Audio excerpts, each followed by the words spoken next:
चलना होगा, किसी की जान बचानी है। डॉक्टर हैरान रह गया मगर तैयार हो गया। थोड़ी देर में कार फिर उसी दिशा में दौड़ रही थी। जब कार स्लम के पास रुकी तो डॉक्टर चौंक गया। यहाँ आर्यन ने सर हिलाया और जल्दी से उतरकर आगे बढ़ा। इस बार उसके कदम पहले से तेज थे, जैसे डर हो कि कहीं देर न हो जाए। झोपड़ी के पास पहुंचकर उसे अंदर से हल्की सिसकियां सुनाई दी। उसका दिल जोर से धड़का। वह तुरंत पर्दा हटाकर अंदर गया। अंदर वही मंजर था, मगर पहले से ज्यादा भारी। गोरी माँ के पास बैठी रो रही थी। छोटा भाई कोने में सहमा हुआ था। बूढ़ी माँ की सांसें तेज चल रही थीं, जैसे हर सांस आखिरी हो सकती हो। आर्यन ने तुरंत डॉक्टर को बुलाया। डॉक्टर ने नब्ज देखी, आंखें चेक की और बैग से इंजेक्शन निकाला। कुछ ही मिनटों में झोपड़ी में हलचल बढ़ गई। गौरी डर और उम्मीद के बीच सब देख रही थी। इंजेक्शन लगने के बाद डॉक्टर ने धीरे से कहा, हालत बहुत कमजोर है मगर संभल सकती है। ये सुनते ही गौरी फूट कर रो पड़ी। माँ का हाथ पकड़ लिया और बार बार भगवान को पुकारने लगी। छोटा भाई भी उससे लिपट गया। आर्यन एक कोने में खड़ा यह सब देख रहा था, जैसे यह सब किसी अपने के लिए हो रहा हो। डॉक्टर ने कहा कि अगर दवाइयाँ और खाना वक्त पर मिलते रहे तो माँ ठीक हो सकती हैं, वरना मुश्किल होगा। If medicines and food are given on time, then mother can recover. Otherwise it will be difficult. वह पूरी बात कह न पाया, मगर आर्यन सब समझ गया। उसने तुरंत कहा, जो भी जरूरत हो मैं करूंगा। डॉक्टर ने उसे ऐसे देखा जैसे पहली बार समझा हो कि यह लड़का यहाँ क्यों आया है। डॉक्टर के जाने के बाद झोपड़ी में कुछ देर सन्नाटा छा गया। गौरी ने आंसू पोंछे और धीमे से पूछा, साहब, आपने इतना सब क्यों किया? उसकी आवाज में हैरानी भी थी और थोड़ा डर भी, जैसे उसे किसी कीमत या एहसान का भय हो। आर्यन कुछ पल चुप रहा, फिर बोला, क्योंकि कोई तो होना चाहिए जो मदद करे। उसके शब्द साधारण थे मगर सच्चाई से भरे हुए। गौरी ने पहली बार उसकी तरफ सीधे देखा। शायद पहली बार उसे वह सिर्फ मालिक नहीं, एक इंसान लगा। रात होने लगी थी। बाहर अंधेरा फैल रहा था, लेकिन झोपड़ी के अंदर एक छोटी सी उम्मीद जल उठी थी। आर्यन जाने लगा तो छोटा भाई धीरे से उसके पास आया और उसका हाथ पकड़ लिया। उसकी आंखों में मासूमियत थी। वह धीमी आवाज में बोला, भैया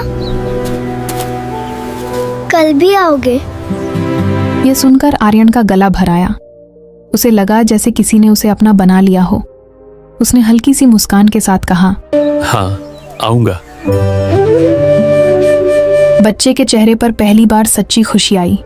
आर्यन बाहर निकल गया, लेकिन इस बार उसके कदम हल्के थे। उसे लगा वह खाली हाथ नहीं जा रहा, बल्कि दिल में कुछ कीमती लेकर जा रहा है। कार में बैठते ही उसने आंखें बंद कर लीं।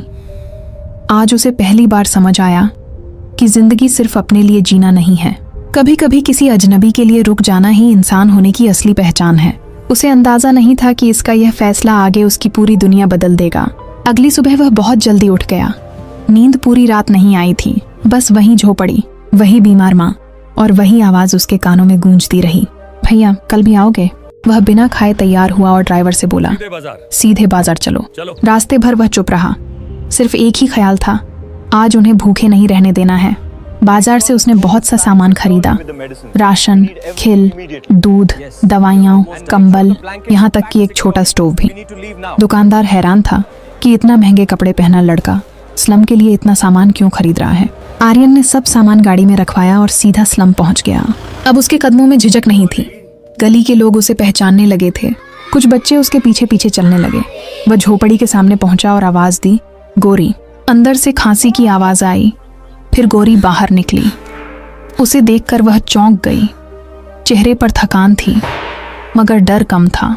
आर्यन ने खामोशी से सारा सामान अंदर रखवाना शुरू किया, चावल, दूध, खिल, दवाइयाँ। छोटा सा कमरा भर गया। गोरी हैरानी से यह सब देख रही थी, जैसे यकीन न आ रहा हो। माँ ने अंदर से पूछा, कौन आया है बेटा? गोरी ने जवाब दिया, वही साहब। माँ की आंखों में आंसू आ गए। छोटा भाई खुशी से सामान को छूने लगा। आर्यन ने उसके सिर पर हाथ रखा तो वह मुस्कुरा दिया और वही मुस्कान आर्यन के दिल में उतर गई। कुछ देर बाद गौरी ने धीरे से कहा, साहब, इतना सब मत किया कीजिए, हम आदी नहीं हैं। ये दान नहीं, जरूरत है। तभी उसकी नजर दीवार पर एक पुरानी तस्वीर पर पड़ी। उसने पूछा, ये कौन है? गौरी बोली, पापा 2 साल पहले चले गए। आर्यन सब समझ गया। इसी के बाद यह घर बिखर गया था। अचानक बाहर से लोगों की सरगोशियां आने लगीं। कोई कह रहा था लड़की ने बड़ा आदमी फंसा लिया, कोई हंसकर कुछ और बोला। ये बातें झोपड़ी के अंदर तक सुनाई दे रही थीं। गौरी का चेहरा झुक गया। उसने धीरे से कहा, आप अब मत आइए, लोग गलत बोल रहे हैं। उसके शब्द दर्द से भरे थे। आर्यन ने पहली बार महसूस किया कि समाज की नजर कभी कभी मदद से भी ज्यादा भारी होती है। उसने कहा, अगर मैं नहीं आऊंगा तो इलाज कैसे होगा? तभी माँ ने अंदर से कहा, बेटा, लोग तो कुछ भी कहेंगे, भूखे को खाना देने वाला भगवान होता है। ये सुनते ही गौरी रो पड़ी। छोटा भाई आर्यन का हाथ पकड़कर बोला, भैया आप आना, हमें अच्छा लगता है। उस मासूम आवाज ने सब कुछ छोटा कर दिया। आर्यन ने गहरी सांस ली और कहा, मैं आता रहूंगा, क्योंकि मैं खुद को रोक नहीं पा रहा। शायद ये सिर्फ दुआ नहीं, अपनापन है।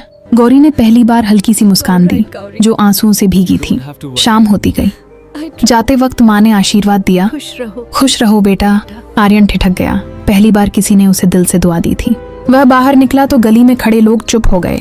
अब उसे किसी की परवाह नहीं थी। कार में बैठते ही उसे महसूस हुआ वह बदल चुका है। वह वही लापरवाह अमीर लड़का नहीं रहा था। उसे पता नहीं था आगे क्या होगा, मगर इतना जरूर समझ चुका था कि वह इस परिवार से अब खुद को अलग नहीं कर पाएगा। दिन गुजरते गए और आर्यन का वहां आना उस झोपड़ी की जिंदगी का हिस्सा बन गया। अब वह सिर्फ सामान नहीं, अपना वक्त भी लाता था। कभी दवा देता, कभी खाना बनवाता, कभी छोटे भाई को पढ़ाता, कभी माँ के पास बैठकर बातें करता। धीरे धीरे माँ की हालत बेहतर होने लगी और झोपड़ी में पहली बार उम्मीद दिखने लगी। लेकिन आर्यन के घर में बदलाव आने लगा। एक दिन पिता ने पूछ लिया, कहाँ जाते हो रोज?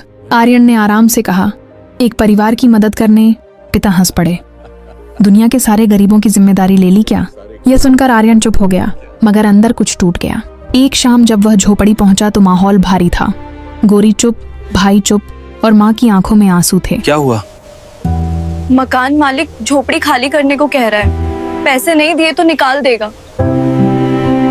अगले ही दिन आर्यन ने पैसे देकर कागज बनवा दिए ताकि उन्हें झोपड़ी से कोई ना निकाल सके। जब वह यह खबर लेकर आया तो छोटा भाई खुशी से उछल पड़ा। माँ की आंखों से आंसू बह निकले और गौरी बस खामोशी से उसे देखती रह गई। लेकिन उसी रात अस्पताल से फोन आया, मरीज की हालत बिगड़ गई है, फौरन आइए। आर्यन दौड़ता हुआ वहां पहुंचा। गौरी फर्श पर बैठी रो रही थी।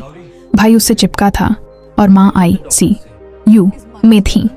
डॉक्टर ने कहा, शरीर बहुत कमजोर है। कुछ देर बाद सब खत्म हो गया। गौरी की दिल दहलाने वाली चीख से पूरा अस्पताल गूंज उठा। भाई डर कर रोने लगा। आर्यन ने पहली बार किसी को यूं टूटते देखा। गौरी उससे लिपटकर रोते हुए बोली, अब हमारा कोई नहीं रहा। अंतिम संस्कार के बाद झोपड़ी और भी सूनी हो गई। भाई चुप रहने लगा और गौरी की आंखों के आंसू भी सूख गए। एक दिन भाई ने धीरे से पूछा, भैया आप हमें छोड़कर तो नहीं जाओगे ना? आर्यन ने उसे गले लगा लिया, कभी नहीं। उसी पल उसे महसूस हुआ कि यह सिर्फ मदद नहीं रही, ये रिश्ता बन चुका है। उसने गौरी से कहा, अगर चाहो तो तुम दोनों मेरे घर चल सकते हो। वहाँ पढ़ाई भी होगी और कोई परेशान नहीं करेगा। गौरी ने भाई की उम्मीद भरी आंखें देखी और खामोशी से सर हिला दिया।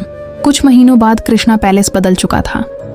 भाई स्कूल जाने लगा, गौरी घर संभालने लगी और आर्यन वाकई खुश रहने लगा। एक दिन वह बालकनी में खड़ा बच्चों को खेलते देख रहा था और मुस्कुरा रहा था। उसे समझ आ चुका था कि असली अमीरी पैसे में नहीं, अपने लोगों में होती है।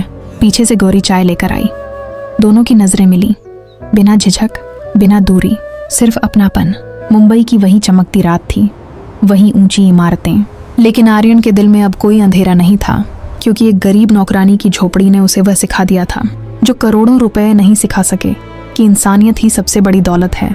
इस कहानी से यही सीख मिलती है कि इंसान की पहचान उसके पैसे या स्टेटस से नहीं होती, बल्कि उसके दिल से होती है। अमीरी गरीबी से नहीं, दूसरों के दर्द को समझने की क्षमता से इंसान बड़ा बनता है। सच्ची मदद सिर्फ पैसा देना नहीं, बल्कि मुश्किल वक्त में किसी के साथ खड़ा होना है।